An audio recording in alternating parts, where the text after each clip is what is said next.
আরজিকর হাসপাতালের প্রাক্তন অধ্যক্ষ সন্দীপ ঘোষের সঙ্গে জুড়ল বারুইপুরের নাম জানিয়ে জোর চর্চা শুরু হয়েছে এলাকায়। বারুইপুরের রেলগেট সংলগ্ন এক সেবায়তনে গত কয়েক বছর ধরে নিয়মিত রোগী দেখতেন প্রাক্তন অধ্যক্ষ। সরকারি হাসপাতালের অধ্যক্ষ হয়ে কিভাবে তিনি বারুইপুর এসে প্রাইভেট চেম্বার চালাতেন তা নিয়ে প্রশ্ন উঠেছে, কারণ আইন অনুযায়ী তা করা যায় না। ইতিমধ্যেই একাধিক দুর্নীতিতে জড়িয়েছে সন্দীপ ঘোষের নাম।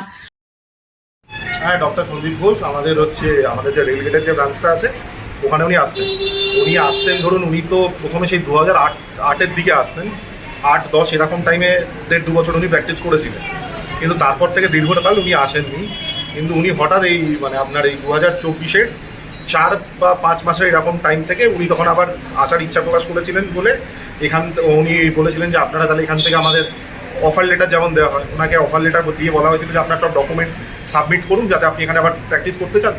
তখন উনি বলেছিলেন যে আমি সাবমিট করবো উনি বলে এরকমভাবে কিছুদিন করে উনি এখানে এসেছিলেন। তখন 4-5 মাসের 2024-এর 4 কি 5-এর দিক থেকে উনি এখানে কিছুদিন প্র্যাকটিস করেছিলেন। সেই তালিকা আরও বাড়ল। সেবায়তনের চিকিৎসকদের নামের তালিকায় ডক্টর সন্দীপ ঘোষের নাম থাকলেও প্রেসক্রিপশনে তিনি ডক্টর এস ঘোষ নাম ব্যবহার করতেন।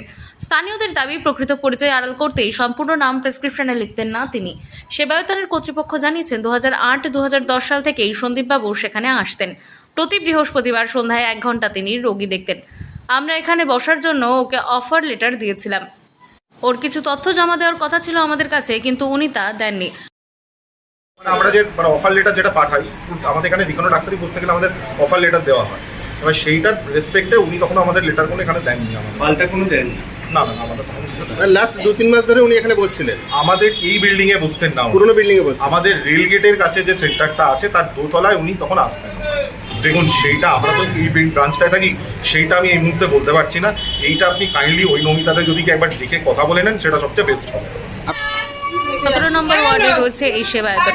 তিনি বলেন, আমি নিজেই জানতাম না উনি এখানে বসতেন।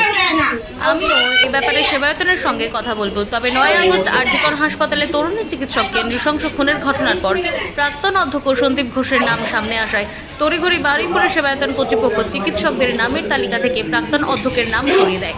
যদিও সেবায়তনে কোনো চিকিৎসক কখন আসেন তার কোনো রেজিস্টার খাতা না থাকায় প্রশ্ন উঠেছে।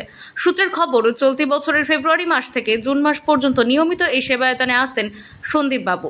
500 টাকা ফি নিয়ে রোগী দেখতেন তিনি। তবে আগস্ট মাসে চেম্বারে এসেছিলেন কিনা সে বিষয়ে মুখে কুলুপ সেবায়তনের।